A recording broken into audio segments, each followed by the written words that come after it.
Mavis is a diesel engine, equipped with cow catchers and side plates that allow her to travel near public roads. She is owned by the Farquhar Quarry Company and is constantly shunting freight cars filled with stone into their proper sidings for Toby to take to the harbor. Occasionally, the Fat Controller allows Mavis to take short journeys along the line. She enjoys this very much. She knows she must be cautious, though, as she once had a very close encounter with a lorry at a level crossing. She keeps very busy and loves the opportunity to see the world. One day, Mavis was resting when the Fat Controller arrived. I'm a bit tied up at present, and I can't spare any engines. An important load of stone must be taken to Knapford.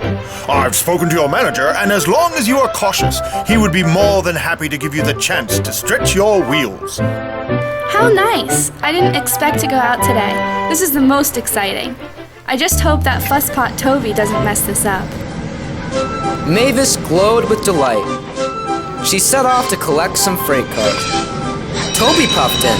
He had heard everything, and Mavis hoped he hadn't. Be careful, Mavis, advised Toby. The freight cars aren't used to traveling that far with you, and I suggest you be extra careful. You're taking a lovely route, but remember to keep a close eye on the line.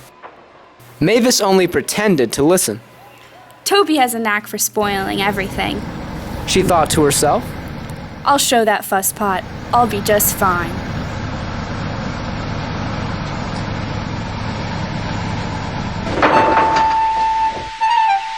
She found some loaded cars lined up on a siding, and she marshaled each one swiftly so she could embark on her grand excursion as soon as possible.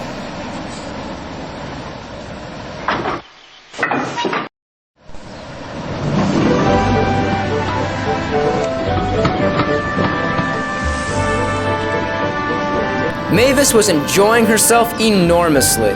She hadn't felt this independent for a long time. She was bursting with enthusiasm, and her driver had to keep an eye on her speed. Steady does it, he warned. No need to hurry, we'll get there in due time.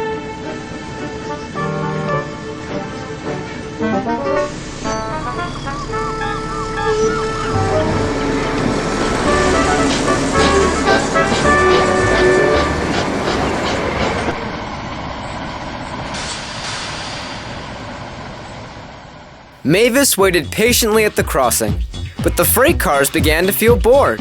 I say we bump her over the crossing.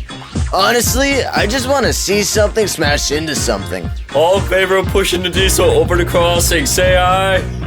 Aye! Fiddlesticks! Yelled Mavis. We'll have none of this. And with that, she reversed suddenly and bumped the freight cars behind her. That shut them up.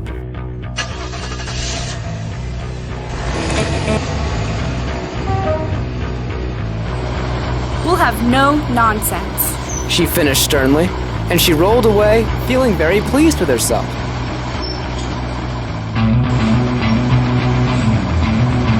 They were nearing the junction, where they would soon be diverted onto the main line at last to complete the final stretch of the journey.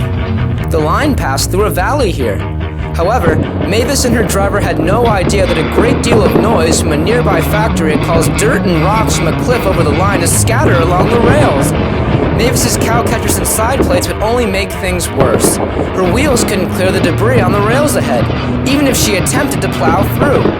Once she saw the rubble, she tried to stop, but her train was too heavy. Sliding furiously with her cow catchers plowing away at the dirt and rocks, she eventually derailed, with the freight cars scattering behind her in all directions.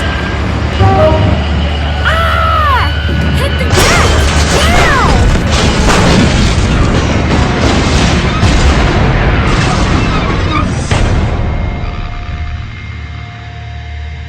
The driver felt rather battered himself, but recovered quickly and found his bearings.